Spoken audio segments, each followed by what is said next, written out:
Trading کوئی basic business نہیں ہے. وہ ہمارے نا پیسے سائڈ میں لوگ کہتے ہیں جو ٹریڈنگ ہے نا وہ ہوائی روزی ہے نا, کہ اگر آپ کا کہیں پہ لگ گیا, کسی نے آپ سے لے لیا, کہیں سے آپ کو پروڈکٹ مل گیا, تو میں چاہ رہی تھی کہ میں کوئی اتھینٹک اس میں بھی بزنس کروں نا. تو پھر میں نے سوچا کہ میں اپنی کمپنی رجسٹرڈ کرواتی ہوں. تو وہاں سے پھر میں نے اپنی ویر ایگرو کے نام سے کمپنی رجسٹرڈ کروائی. ایز اے ڈسٹریبیوشن میں الحمدللہ فرسٹ فیمیل ہوں میں پاکستان کی جس کی ڈسٹریبیوشن میں کمپنی ہے. میں نے پھر اس کو ویر ایگرو کو ڈسٹریبیوشن میں کیا. ڈسٹریبیوشن میں اب ماشاءاللہ مجھے ہو گئے ہیں کام کرتے ہوئے 2-3 سال. اس کو ایز اے ڈسٹریبیوٹر میری کمپنی کو رجسٹرڈ, اور اس ٹائم میرے پاس سیل ٹیم بھی ہے, کام کر رہی ہے, اور میں خود بھی کام کرتی ہوں. میرے پاس بہت سارے اچھے تقریباً پورے پنجاب میں میرے پاس بڑے اچھے ڈیلرز ہیں جن کے ساتھ میرا ڈائریکٹ بزنس ہے. تو اب یہ کس کے ساتھ بھی میں نے سوچا ہے کہ مجھے امپورٹ بھی کرنی چاہیے. اب میں نے ریسنٹلی اب رجسٹریشنز پہ میرے ورک جاری ہے, اور میں چاہ رہی ہوں کہ میں اب میری جو کمپنی ہے ڈائریکٹلی چائنا سے ہم لوگ, یا چائنا سے ہے, یا اب تو لوگ جاپان سے بھی, چائنا سے بھی, بلکہ بہت ساری کنٹریز, ترکی ہو گیا, چھوٹے چھوٹے دوسرے کنٹریز ہیں جن سے مال منگوا رہے ہیں. تو کوشش ہے ہماری کہ میں بھی امپورٹ کروں, میں اپنی ذاتی امپورٹ سٹارٹ کروں. فرٹیلائزر تو میں آلریڈی کر رہی ہوں جس میں NPK ہو گیا, SOP وغیرہ ہوگی, یہ چیزیں میری آلریڈی امپورٹ میں ان کی کر رہی ہوں. تو پیسٹی سائڈ کا بھی میں اسی طرح سوچ رہی ہوں کہ نیکسٹ ایئر سے میں انشاءاللہ تعالیٰ بلکہ میری امپورٹ سٹارٹ ہو جائے گی. میڈم اچھا یہ بتائیے کہ آپ اپنی کمپنی کے بارے میں بتائیے, اور مستقبل میں اس کو وسعت کیسے ہوگی؟ سر دیکھیں ہمارے یہاں پہ بہت سارے مثلاً جسٹ لائک کینزو گروپ ہے, سن کراپ گروپ ہے, ان لوگوں نے ہمیشہ نیو کیمسٹری پہ کام کیا ہے.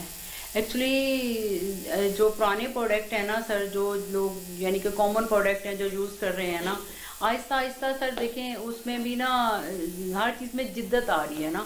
تو جیسے جن لوگوں نے نیو کیمسٹریز پہ کام کیا ہے نا, جو لوگ نیو کیمسٹریز پہ جا رہے ہیں اور وہی لوگ گرو کر رہے ہیں نا, تو میری بھی کوشش یہی ہے کہ میں نیو کیمسٹریز لاؤں. اور اس کا نیو کیمسٹریز کا یہ ہوتا ہے کہ سر جہاں پہ ہمارا فارمر 3-3 4-4 سپرے کرتا ہے نا, کوئی بھی مثلا کوئی پرابلمز آتا ہے فیلڈ میں, کوئی بھی کسی بھی چیز کا حملہ ہوتا ہے, تو اس میں یہ ہوتا ہے کہ ان کو 3-3 4-4 سپرے کرنے پڑتے ہیں. اب اتنے اچھے اچھے مکسر آ رہے ہیں نا جن کے اوپر لوگ کام کر رہے ہیں, یا جو نئی اس میں کیمسٹریز آ رہی ہیں, تو میری کوشش یہ ہے کہ سر میں ذرا ہٹ کے, جیسے یہ اس کو کر رہے ہیں, جس طرح چائنا میں اب بہت ساری نیو کیمسٹریز ہیں, اب بلکہ بہت سارے پروڈکٹ ہیں جو انہوں نے فارم 17 سے فارم 16 پہ کر دیے ہیں, اور یہ بڑی اچھی بات ہے. مجھے بلکہ پرسوں ہی ایک لسٹ انہوں نے فارورڈ کی ہے, کوئی تقریباً 100 پروڈکٹ ہیں جو انہوں نے فارم 17 سے فارم 16 پہ کر دیے ہیں نا. تو میری کوشش ہے کہ میں بھی ان نیو کیمسٹریز پہ کام کروں, تاکہ ہم لوگ سر اپنے فارمر کو جو ہے نا وہ یہ سہولیات دیں, تاکہ وہ بجائے اس کے کہ وہ 10-10 سپرے کرتا ہے نا, تو وہ اس کی یعنی کہ 2-3 سپرے میں ہی ان کی وہ ساری چیزیں کور ہو جائیں نا. تو اس میں کرنا بھی نیو کیمسٹری پہ کام چاہیے سر. جو پرانی جو کیمسٹریز ہیں اب نہ تو ان کے رزلٹ اچھے ہیں, اور نہ ہی سر وہ اس کی جو ہے یعنی کہ جو فارمر ہے ہمارا وہ ان سے سیٹسفائیڈ ہوتا ہے نا. تو میری بھی کوشش یہی ہے کہ سر میں نیو کیمسٹری پہ کام کروں اور اچھا کام کروں اور اپنی کمپنی کو گرو کروں. اور کمپنی گرو تبھی کرتی ہے سر جب آپ اس میں چینج لاتے رہتے ہیں. وہ پرانی گھسی پٹی جو چیزیں ہیں اگر آپ ان کو ریپیٹ کرتے رہیں گے نا سر, تو آپ لوگ اپنی نا وہ سکسیس نہیں آپ لوگ حاصل کر سکتے ہیں نا. ابھی آپ بتا رہی تھیں براڈ اسپیکٹرم پیسٹی سائڈ کے حوالے سے اور نینو ٹیکنالوجی کے حوالے سے. اچھا میڈم یہ بتائیں کہ پیسٹی سائڈ انڈسٹری میں خواتین اپنا کردار کیسے ادا کر سکتی ہیں؟ سر کر سکتے ہیں. میں جب چائنا گئی نا سر, تو میں نے وہاں پہ دیکھا کہ تقریباً کوئی 60% فیمیلز وہاں پہ آنرز تھیں کمپنیز کی نا چائنا میں نا. اور مجھے بڑا اچھا لگا وہاں جا کے نا, میں بڑی موٹیویٹ ہوئی وہاں پہ جا کے. جب میں چائنا گئی وہاں سے آ کے میں نے سوچا کہ مجھے اپنی کمپنی جو ہے نا اس کا ڈسٹریبیوشن بھی رجسٹرڈ کروانا چاہیے. ایکچولی سر جب میں نے یہ فیلڈ جوائن کیا نا, میں نے بہت سارے پرابلم فیس کیے. یہ نہیں ہے, پتہ ہے کیا ہوتا ہے, اچھے اور برے لوگ ہر جگہ پہ ہوتے ہیں. ہمارے یہاں پہ پرابلم یہ ہے کہ ہمارے یہاں پہ سمجھتے ہیں کہ جو فیمیلز ہیں نا وہ صرف لیکچرار بن سکتی ہیں اور اسکولوں میں پڑھا سکتی ہیں، باقی فیلڈ میں فیمیلز کام نہیں کر سکتی. بلیو می، مجھے اتنی رسپیکٹ دیا نا اس انڈسٹری نے، اتنی رسپیکٹ دیا، میں ان لوگوں کی بڑی تھینکفل ہوں، کیونکہ میں نے نا ذرا ہٹ کے ایک فیلڈ، ابھی بھی مجھ سے لوگ کویسچن کرتے ہیں، مجھے موسٹلی لوگ کویسچنس کرتے ہیں کہ میم آپ کیوں آئی نا اس میں، لڑکیاں تو اس میں کام نہیں کرتی، فیمیلز تو نظر ہی نہیں آتی، آپ پہلی فیمیل ہیں، آپ کیسے کام کرتی ہیں. تو بات، کام دنیا میں کوئی مشکل نہیں ہے، اگر مرد کام کر سکتے ہیں تو عورتیں بھی کام کر سکتی ہیں. اور میں تو کہتی ہوں کہ مجھے دیکھ کے اور بھی فیمیلز اس میں آئیں اور کام کریں نا سر. تو کام سر یہ ہمارے میرے خیال میں یہاں پہ ہے کہ میل اور فیمیل کا، اگر آپ باہر جاتے ہیں، جیسا میں نے آپ کو بتایا چائنا میں گئی، میں 2-3 اور کنٹریز میں بھی گئی ہوں، وہاں پہ یہ کنسیپٹ نہیں ہے، وہاں آپ دیکھیں لڑکیاں ہر کام کرتی ہیں. تو یہاں پہ کیوں نہیں، ہم لوگ کیوں نہیں؟ تو سر میں نے تو سمجھ لیں کہ وہ ایک فرسٹ وومن کا کردار ادا کر دیا ہے، اور میری وش ہے کہ میرے پیچھے اور بھی بہت ساری لڑکیاں ہیں جن کی میری طرح ویر ایگرو کی طرح سر فیمیلز کی کمپنیاں ہوں. اور یہ مشکل کام نہیں ہے سر، دنیا میں کوئی کام مشکل نہیں ہے، یہ بس انسان کی اپنی ایک سوچ ہوتی ہے کہ جو ہوتی ہے. ورنہ یہ ہے کہ تھوڑا سا ہمارے مردوں کو بھی تھوڑا سا اپنی مینٹیلٹی کو چینج کرنا چاہیے کہ اگر مرد کام کر سکتے ہیں پیسٹی سائڈ میں تو عورتیں کیوں نہیں کر سکتی نا. تو الحمدللہ سر میں تو ٹورز بھی کرتی ہوں، میں ڈیلر سے بھی ایون میں جا کے ملتی ہوں، میں پورے پاکستان میں، بلکہ ایون آپ دیکھیں کہ میرے ڈیلرز ہیں اور میں کام بھی کر رہی ہوں. اس ٹائم میرا KPK میں بھی کام ہے، میں کوئٹہ میں بھی کام کرتی ہوں، جو بلک میں کام کر رہی ہوں، میرا سندھ میں بھی کام ہے، میں سندھ میں بھی ٹور کرتی ہوں، KPK میں بھی کرتی ہوں. تو سر یہ کوئی مشکل کام نہیں ہے. میں تو، میرا فیمیلز کو بلکہ ایک میسیج ہے کہ آئیں، بلکہ اس میں زیادہ چانسز ہیں ان کو گرو کرنے کے نا، تو ان کو بھی اس فیلڈ میں آنا چاہیے. صرف یہ جینٹس کا ہی نہیں بنا دینا چاہیے کہ یہاں صرف مرد ہی کام کر سکتے ہیں، جیسے لڑکیاں بینکوں میں کام کر رہی ہیں، ہر جگہ پہ اب تو فیمیلز کام کر رہی ہیں سر. تو وائی ناٹ سر، اس میں کیوں نہیں، اس انڈسٹری میں کیوں نہیں؟ اچھا جناب، میڈم یہ بتائیے کہ پاکستان میں زراعت کا کیا مستقبل ہے اور اس کے بارے میں کیا لائے عمل اختیار کرنا چاہیے؟ سر دیکھیں، ہمارا ملک ایک زرعی ملک ہے، آپ کو بھی پتہ ہے، ہم لوگ ڈیپینڈ کرتے ہیں، زراعت پہ ڈیپینڈ کرتے ہیں. اور سب سے ہماری بیڈ لک ہے نا، ہمارے میں نا سب سے اگنور ڈپارٹمنٹ بھی یہی ہے. ہم لوگوں کی، ہماری جو، میری تو بلکہ گورنمنٹ سے یہ ریکویسٹ ہے کہ اس چیز کی طرف بھی آئیں، ان چیزوں کو بھی دیکھیں. ہمارا جو فارمر ہے نا سر، اس ٹائم سب سے زیادہ جو نا پور کنڈیشنز میں ہے نا، وہ ہمارا فارمر ہے. سر ہماری گورنمنٹ کو ایسی پالیسیز بتانی چاہیے. سر ہوتا پتہ کیا ہے، اب دیکھیں، ایک جو میں نے دیکھا ہے، آئی ڈونٹ نو، ابھی میں جو اپنا ایکسپیرینس آپ لوگوں کو بتانے کی کوشش کر رہی ہوں کہ دیکھیں، کوئی بھی فصل تیار ہو جاتی ہے نا سر، دیکھیں وہ بندہ جو فارمر ہے وہ سٹارٹ کرتا ہے کہاں سے، ایک زمین کی تیاری سے سٹارٹ کرتا ہے، پھر اس کا پانی کے پرابلمز آتے ہیں، پھر ان کے سیڈ کے پرابلمز آتے ہیں، پھر سر وہ جو ان کے ٹریکٹر وغیرہ یوز کرتے ہیں، وہ سارے کاشتکار کے جو بھی چیزیں کرتے ہیں وہ سر، جب وہ اس کی فصل تیار ہو جاتی ہے نا، جب وہ فصل بکنے کا ٹائم آتا ہے نا سر، تب اس کو ریٹ نہیں ملتا، جو میجر پرابلم ہے ہمارے ہاں. اچھا، اب اس کے ساتھ کاٹن ہے، کاٹن کے سیڈ کا اتنا جو ہے نا پرابلم ہے نا یہاں پہ سر. سیڈ پہ ہماری گورنمنٹ کو کوئی ایسی پالیسیز بنانی چاہیے، گورنمنٹ کو کوئی ایسے سیڈ دینے چاہیے. اب دیکھیں، ہماری جو میجر ہماری جو فیلڈ تھی نا یہاں کی، وہ یہ تھی کہ کاٹن تھی، اور سب سے زیادہ اگنور کاٹن ہوئی ہے. اور کاٹن اب فارمر کو، ہم لوگوں کی پیسٹی سائڈ کی بنیاد ہی کاٹن پہ تھی. ہم جو سیزن ہے، جو پیسٹی سائڈ ہے ہماری ایک کاٹن ہے. تو کاٹن اس ٹائم ہمارے یہاں پہ اتنا، صرف سیڈ کی وجہ سے ہماری جو کاٹن ہے نا سر، وہ جو اتنے پرابلمز کا شکار ہے کہ اب فارمر کاٹن کی طرف آتا ہی نہیں ہے. اب یہ حالات ہیں کہ سر فارمر کو جا کے موٹیویٹ، ایون گورنمنٹ بھی اب کر رہی ہے کہ فارمر کو موٹیویٹ کر رہی ہے کہ آپ لوگ جو ہے نا وہ سیڈ کی طرف، اس کی طرف آئیں، کاٹن کی طرف آئیں. تو سر کاٹن کے لیے جو ایسی پالیسیز بنانی چاہیے سر. دیکھیں، کاٹن کے ساتھ ہماری جو صنعت ہے وہ ساری کی ساری ڈسٹرب ہو رہی ہے سر. ہمارے جتنی، ہم پہلے یہ ہماری کنڈیشن تھی کہ ہم یہ اس کو امپورٹ نہیں کرتے تھے، ایکسپورٹ کرتے تھے. اب حالات یہ ہیں ہمارے کہ ہمیں وہ چیزیں امپورٹ کرنی پڑ رہی ہیں نا.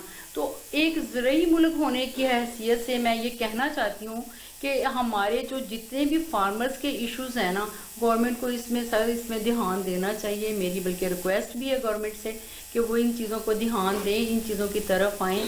اور یہ میرا خیال میں کہ سر آپ یہ دیکھیں کہ اگر ہماری زراعت جو ہے وہ کمفرٹیبل ہوگی تو ہمارا ملک ترقی کرے گا نا. اور ہمارا تو ٹوٹلی ڈپینڈ ہی ان چیزوں پہ کرتا ہے نا. تو یہ چیزوں کو سر دیکھنا چاہیے. اچھا ویسے آپ کا ایکسپیرینس امپورٹ پہ بہت زیادہ ہے. ابھی ریسنٹلی نائٹرو سلفر کے حوالے سے آپ سے بات کروں گا کہ نائٹرو سلفر امپورٹ ہوئی ہے اور وہ ایز اے فرٹیلائزر بھی یوز ہوتی ہے اور ایز اے پیسٹیسائڈ یوز ہوتی ہے. آپ کی کیا رائے ہے کہ حکومت کو اس کے حوالے سے کیا کرنا چاہیے؟ سر سب سے پہلی بات یہ ہے کہ میں سلفر کی تھوڑی تعریف کروں گی کیونکہ مجھے سلفر بہت پسند ہے. آپ یقین کریں کہ یہ زمین کے لیے اتنا ضروری ہے نا, اتنا ضروری ہے میں آپ کو بتا نہیں سکتی. میں کہتی ہوں کہ میں جب کبھی بات ہوتی ہے نا میری, ایون میں خود بھی جو کاشت کرواتی ہوں کیونکہ میں نے آگے اپنی کمپنی ایک سیڈ کمپنی بھی میں رجسٹرڈ کروا رہی ہوں. تو بلکہ میں نے ابھی کچھ چیزیں جو ہیں نا وہ میں نے کروائی ہیں. اس میں ابھی جو ریسنٹلی میں نے جو کروایا ہے اس میں ویٹ کا میں کر رہی ہوں سیڈ تیار. میرا اس کا اس کے لیے نا میز کا سیڈ تیار ہو رہا ہے. تو سر یہ جو سلفر ہے نا سر, یہ ہماری بیسک ریکوائرمنٹ ہے ہماری زمین کی نا. تو سلفر کا ایشو یہ تھا کہ سر اس کی جو رجسٹریشن تھی وہ ہماری چائنا سے تھی. آپ کو پتہ ہی ہے کہ چائنا سے ہمارے حالات کچھ اس قسم کے ہیں کہ ہماری امپورٹ کوئی تقریباً سال ڈیڑھ سال سے ان کے ساتھ نہیں ہے نا. تو سر مسئلہ یہ ہے کہ لوگوں نے اس کو امپورٹ کیا ہے اس کو ایز اے فرٹیلائزر 75% سے نا, کیونکہ 80% ہے وہ فنجی سائڈ میں بھی آ جاتا ہے, پیسٹی سائڈ میں بھی آ جاتا ہے. تو اس پہ وہ تو بین تھا سر, وہ ہم منگوا ہی نہیں سک رہے تھے کہ اس کی وجہ سے انڈیا کی وجہ سے. تو سلفر اب آیا ہے وہاں سے وایا دبئی لوگوں نے منگوایا ہے. اس میں آج کل ایشوز میں بھی آپ کے نالج میں بھی ہوں کہ جو ایشوز آ رہے ہیں جو آج کل لوگ فیس کر رہے ہیں. تو سر ہم تو ریکویسٹ ہی کر سکتے ہیں کہ یہ پرابلم سالو کریں, بلکہ کمفرٹیبل کریں ہم لوگوں کو اس چیز میں سلفر میں, تاکہ ہم لوگ سر اپنے فارمرز کو اس میں فیسیلیٹیٹ کریں, اس کو جا کے ان کو دیں سر سلفر کا. اور اس ٹائم شارٹیج ہے سلفر کی, ہمیں سلفر نہیں مل رہا کیونکہ آپ کو پتہ ہے جو سلفر پورٹ پہ پڑا ہے وہ پورٹ پہ انہوں نے کر دیا ان پہ, اور جو یہاں پہ تھا یا لوگوں کے پاس پڑا تھا جو سلفر وہ بھی یہاں پہ انہوں نے آ کے ریٹ شیٹ کیے اور ان کا وہ بھی سلفر بھی اٹھا لیا یہاں سے جن لوگوں کے پاس یہاں پارٹیز کے پاس پڑا تھا.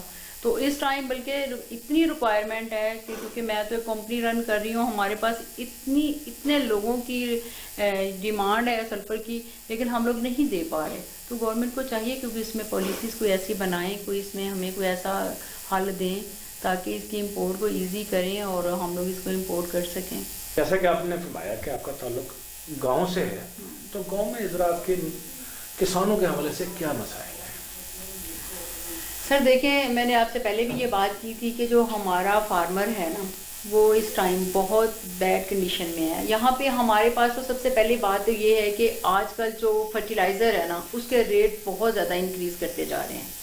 اور دیکھیں پانی کے پرابلمس ہیں وہاں, بجلی کے پرابلمس ہیں وہاں پہ, اور نہری پانی کے بھی آپ کو پتہ ہے کہ کتنے پرابلمس ہیں جو فیس کرتے ہیں یہ لوگ نا. اچھا مسئلہ یہ ہے کہ سر جو ہمارا فارمر ہے نا, ہم لوگ باقی چیزوں میں تو لوگوں کو ہر بندہ وہ میرے خیال میں زیادہ لوگ وہ بول لیتے ہیں, ان کے مسئلے حل ہو جاتے ہیں. فارمر ہمارا ہوتا ہے ان ایجوکیٹڈ, ان لوگوں کے پاس بیسک انفارمیشنز ہی نہیں ہوتی کہ وہ کر کیا سکتا ہے انسان نا. تو سر بات یہ ہے کہ جو ہمارا فارمرز ہے نا اس کو لیے سب سے جو میں نے آج کل جو میں جاتی ہوں گاؤں میں یا میں فیس کرتی ہوں سر, دیکھیں یوریا اور ڈی اے پی کی پرائسز کتنی زیادہ بڑھا دی ہیں نا سر. اب دیکھیں کہ زمینیں جو ہیں ہماری ڈے بائی ڈے بنجر ہوتی جا رہی ہیں صرف اس وجہ سے کہ ہمارا فارمر وہ چیزیں افورڈ ہی نہیں کر سکتا جو اپنی زمین کی ریکوائرمنٹس جو ہوتی ہیں ان کو پورا کر سکے. اب ڈی اے پی کی آپ بوری لے لیں, ان کی قیمت دیکھ لیں. اب جہاں پہ وہ 6-7 بوریوں سے وہاں پہ ان کی ریکوائرمنٹ ہے زمین کی نا, وہ بیچارہ کوشش یہ کرتا ہے کہ وہاں پہ وہ 3 بوریاں یوز کر لے یا 2 کر لے یا 1 کر لے, کیونکہ وہ افورڈ ہی نہیں کر سکتا. تو ہمارے جو اس ٹائم بیسک جو پرابلمس ہیں ہمارے فارمرز کے ساتھ نا سر, یہ گورنمنٹ کو اس پہ سوچنا چاہیے. دیکھیں سر اگر یہ ان لوگوں کو ایزی کریں گے تو ہماری زراعت ترقی کرے گی, ادروائز کبھی ہو ہی نہیں سکتا کہ سر یہ جو ہماری یہ جو فیلڈ ہے نا یہ ترقی کرے, پاسبل ہی نہیں ہے. ان کے سر بجلی کی جو پرابلمس ہیں, یونٹ دیکھیں بجلی کے کتنے مہنگائی دیکھیں سر. اب اگر ٹیوبل یوز کرتے ہیں نہری پانی اتنا نہیں ہوتا کہ وہ بھی ان کو وہ ان کی ریکوائرمنٹس کو جو نا پورا کر سکے نا, ان کو ڈیفینیٹلی ٹیوبلز پہ جانا پڑتا ہے. اور وہاں پہ لوڈ شیڈنگ کے اتنے یعنی کہ جو ایشوز ہیں وہ اس کی وجہ سے پرابلمس میں آتے ہیں. دوسرے نمبر پہ سر وہاں پہ ایک میں کہتی ہوں کہ کچھ اس قسم کے پروگرام ہونے چاہیے جو فارمرز کو جو ایجوکیٹ کرے نا, ان کو پتہ چلے کہ کس ٹائم پہ کیا چیز یوز کرنی ہے, کیا چیز نہیں یوز کرنی, کون سا بیج یوز کرنا ہے, یا کس انوائرمنٹ میں کیا چیز ان کی ریکوائرمنٹ ہے. اب ہمارے فارمرز کو تو کچھ بھی نہیں پتا سر, اس ٹائم وہ بالکل را ہینڈ ہے ہمارا فارمر نا. اگر ان چیزوں پہ ہم لوگ کرتے ہیں, اگر گورنمنٹ کوشش کرے یا ہم لوگ بھی کوشش کریں, ہم لوگوں کو بھی کرنی چاہیے. اور لیکن ہم لوگ کوشش کرتے ہیں, اب جیسے ہماری کمپنیز ہیں, ہم لوگ اپنے ایک سیل افسر کو ایک ایف او بھی دیتے ہیں. ایف او ہم لوگ اس لیے دیتے ہیں کہ ایف او جا کے ان کی, یا ہمارے جو سیل افسرز بھی ہیں ہمارے, وہ گریڈین ہوتے ہیں لڑکے جو ہم لوگ اپنی کمپنیز میں رکھتے ہیں, وہ جاتے ہیں, جا کے فیلڈ چیک کرتے ہیں, فیلڈ چیک کر کے جا کے فارمرز کو بتاتے ہیں کہ آپ لوگ یہ یوز کریں, یہ یوز کریں. تو یہ چیزیں ہیں کہ یہ سر اتنی ساری جو سہولیات ہیں ان کو میسر کریں, ان کو ایجوکیٹ کریں, ان کے یہ چھوٹے چھوٹے مسئلے ہیں سر حل کریں. سب سے زیادہ تو یہ ہے کہ جب ان کی اجناس تیار ہوتی ہے نا سر, ان کا سر ان کو وہ بینیفٹ دیں, کیونکہ اس نے وہ پورے 6 ماہ کے لیے یا 9 ماہ کے لیے یا 3 ماہ کے لیے جو بھی چیز ہوتی ہے, وہ جب تیار ہو جاتی ہے, جب اس بیچارے کا اس کو بیچنے کا ٹائم ہوتا ہے نا سر, تو اس کے ریٹ پہ جو ہے نا وہ ان کو بھی اس کا بینیفٹ ملنا چاہیے جو وہ کر سکتا ہے نا. تو یہ چیزیں ہیں, یہ پرابلمز ہیں سر ان کو. اچھا, آپ نے ابھی کسانوں کے مسائل کے حوالے سے بات کی اور پھر یہ بتایا کہ جی گورنمنٹ جو ہے وہ ان کو ایجوکیٹ کرے, تو آپ ذکر کر رہی ہیں کمیون سسٹم کا. آپ چائنا بھی جاتی رہی ہیں, چائنا کی ترقی میں کمیون سسٹم, کمیونٹی سسٹم جو ہے اس کا بڑا رول ہے. ابھی آپ نے ذکر بھی کیا ہے کمیون سسٹم کے حوالے سے کہ کسانوں کو ان کو ٹیچ کیا جائے کہ اسپرے کس طرح کرنا چاہیے, بیج کا استعمال کیسے کرنا چاہیے, فرٹیلائزر کا استعمال کب کرنا چاہیے, بے بریک فرٹیلائزر جو ہے وہ نہیں کرنی چاہیے. تو جناب یہ رخسانہ صاحبہ تھیں اور انہوں نے ہمارے ناظرین کو بہت مفید مشورے دیے, اور یہ لیڈنگ خاتون کا رول ادا کر رہی ہیں. اور امید ہے کہ جس طرح وہ پیسٹیسائڈ انڈسٹری میں موجود ہیں کہ ان کی دیکھا دیکھی اور بھی خواتین جو ہیں وہ پیسٹیسائڈ انڈسٹری میں کا حصہ بنیں گی, اور پیسٹیسائڈ انڈسٹری میں رخسانہ صاحبہ ان کو ٹیچ بھی کریں گی, ان کو بتائیں گی بھی, اور جو پرابلمز ہیں پیسٹیسائڈ انڈسٹری میں مارکیٹنگ کے حوالے سے, امپورٹ کے حوالے سے, وہ ان کو بتائیں گی. اور مسٹر رخسانہ صاحبہ جو ہے وہ ایک ماڈل رول ہے, ماڈل خاتون ہے, اور ان کو یہ اعزاز ہے اس وقت پاکستان میں پہلی خاتون پیسٹیسائڈ کمپنی کی چیف ایگزیکٹو ہونے کا. جناب ہم آپ سے اجازت لیتے ہیں. آپ کا بہت شکریہ کہ آپ نے اپنا قیمتی وقت دیا اور قیمتی مشورے بتائے, اور آپ نے اپنا جو قیمتی ایکسپیرینس جو اپنے لائف کا ہے وہ آپ نے بتایا کہ آپ ایک خاتون ہو کے آپ چائنا بھی گئیں, دوسرے ترکی بھی گئیں, دوسرے کنٹریز بھی گئیں, اور وہاں کا آپ نے ایگریکلچر سسٹم کو بھی واچ کیا آپ نے. جناب بہت شکریہ, ہم آپ کے بہت شکر گزار ہیں جناب. السلام علیکم.